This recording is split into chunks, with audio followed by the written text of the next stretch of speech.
Selon plusieurs médias espagnols, José Mourinho souhaite que le Real de Madrid recrute davantage de joueurs expérimentés capables d'aider l'équipe immédiatement. Il y a le dossier Denzel Dumfries qui a 30 ans, ça illustre la nouvelle orientation du Real de Madrid. Il faut noter que le latéral hollandais proche du Real de Madrid, selon plusieurs sources, va apporter son expérience de très haut niveau après plusieurs saisons réussies à l'Inter. Donc le club madrilène semble donc vouloir équilibrer entre jeunesse et expérience. Bon, moi je pense que Mourinho a raison, parce que ces dernières années, le Real a recruté énormément de jeunes talents, mais une équipe ne gagne pas seulement avec du potentiel. Il faut aussi des joueurs qui connaissent la pression des grands matchs. Donc Dumfries n'est peut-être pas une recrue glamour, mais c'est un joueur fiable, puissant et expérimenté. Donc pour gagner des trophées rapidement, l'expérience reste souvent aussi importante que le talent.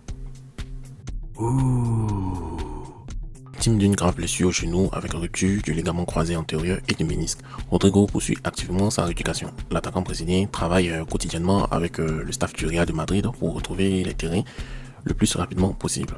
Malgré une longue indisponibilité prévue, il reste déterminé à revenir à son meilleur niveau et jouer un rôle important dans l'équipe dès son retour. Selon moi, Rodrigo traverse probablement le moment le plus difficile de sa carrière. Une rupture de ligament, ce n'est pas une blessure ordinaire. Moi, ce que j'apprécie, c'est sa mentalité. Beaucoup de joueurs reviennent avec des doutes après une telle blessure.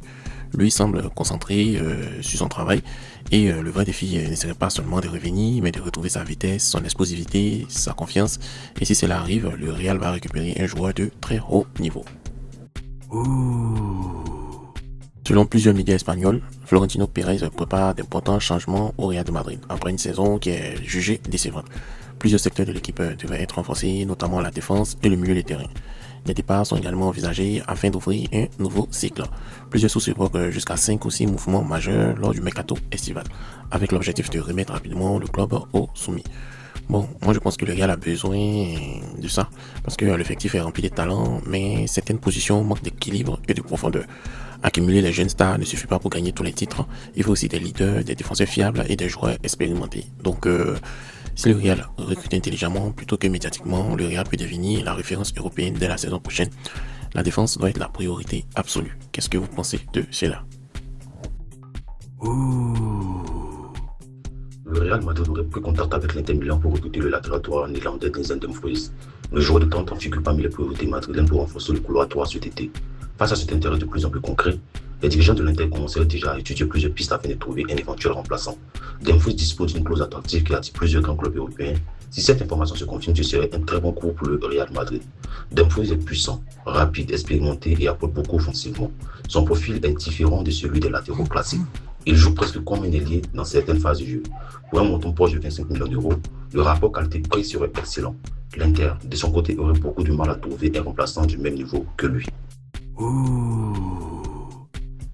Les discussions entre Vinicius Junior et le Real Madrid pour une prolongation de contrat sont actuellement au point mort.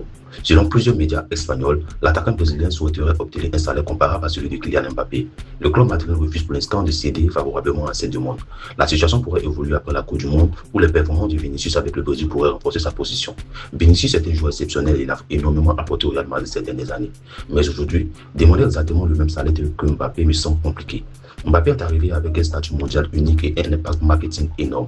Si j'étais le Real Madrid, je proposerais un très gros contrat à Vinicius avec des primes liées aux performances. Ainsi, tout le monde est récompensé selon ce qu'il apporte réellement sur le terrain. Chelsea a fixé le prix d'Enzo Fernandez à 120 millions d'euros. Pour tout club intéressé, le Real Madrid est cité comme principal prétendant, mais aucune offre officielle n'a encore été renvoyée. Le joueur argentin souhaite clarifier sa situation rapidement avant la Coupe du Monde afin d'éviter toute distraction. La décision finale dépendra entièrement du Real Madrid et de sa volonté de payer ce montant élevé. Franchement, 120 millions d'euros pour Enzo Fernandez est très cher, mais pas surprenant dans le marché actuel.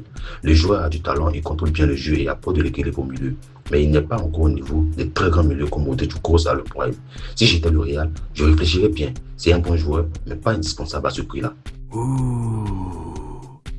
Allez, donc on se dit à très bientôt pour une autre actualité du Real de Madrid. N'hésitez pas à vous abonner pour ne rien rater.